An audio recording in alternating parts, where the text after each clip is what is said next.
Pidato seorang Perdana Menteri sebuah negara di Eropa 16 Maret 2020 pukul 19 dengan pesan yang jernih, tegas, realistis, dan menggalang solidaritas, yaitu kepentingan bersama di atas segalanya. Coba kita renungkan, demikian saduran singkatnya.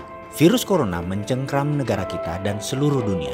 Bersama-sama kita dihadapkan dengan tugas yang sangat besar. Banyak orang merasa bahwa kita berada di roller coaster yang dalam beberapa minggu ini bergerak sangat cepat. Anda bertanya-tanya, apakah ini benar-benar terjadi? Iya, ini benar terjadi. Kita akan mengambil tindakan segera. Apa yang akan diambil saat ini dan di tempat lainnya belum pernah terjadi sebelumnya untuk negara-negara di masa damai. Dan itulah mengapa saya ingin memberitahu Anda bahwa prioritas utama kami adalah meminimalkan resiko Anda. Dengan semua berita saat ini dari dalam dan luar negeri, dengan semua peristiwa yang mengikuti satu sama lain dengan sangat cepat, masuk akal jika ada kekhawatiran yang sangat luas di masyarakat. Kita semua punya pertanyaan, apa yang bisa saya lakukan untuk melindungi diri saya dan orang-orang di sekitar saya? Bagaimana dengan sekolahan dan pekerjaan? Bisakah acara akhir pekan keluarga berkelanjutan? Bagaimana dengan pesta pernikahan? Berapa lama ini akan berlangsung? Dan mengapa satu negara mengambil langkah berbeda dari negara yang lain?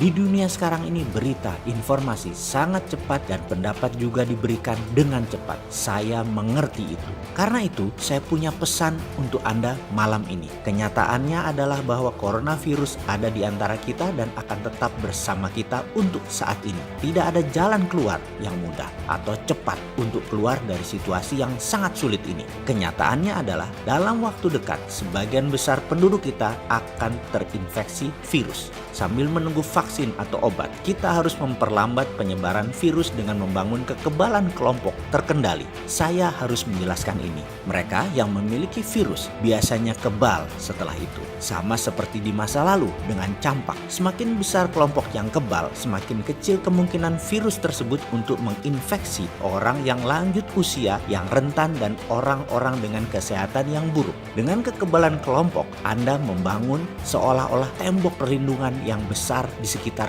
mereka. Itulah prinsipnya. Tetapi kita harus menyadari bahwa perlu waktu berbulan-bulan atau bahkan lebih lama lagi untuk membangun kekebalan kelompok. Dan selama waktu itu kita perlu melindungi orang-orang dengan resiko besar sebanyak mungkin. Kita akan terus mencari keseimbangan dan membiarkan kehidupan biasa terus berjalan senormal mungkin. Jika kita dapat mengendalikan penyebaran virus dengan cara ini, konsekuensinya pada kesehatan masyarakat pada akhirnya bisa dikelola. Pada saat yang sama, kita tidak dapat dan tidak akan menutup mata kita pada konsekuensi ekonomi dari krisis ini. Banyak orang khawatir tentang pekerjaan mereka karena bagi banyak perusahaan, baik besar ataupun kecil, ini adalah periode yang sangat sulit. Banyak pengusaha tiba-tiba berada dalam posisi terjepit. Pesan saya kepada Anda para pengusaha adalah lakukan apapun untuk survive. Akhirnya saya ingin mengucapkan terima kasih pada semua warga dengan seruan di saat ketidakpastian di luar sana. Satu hal yang jelas, tugas yang kita hadapi sangat besar dan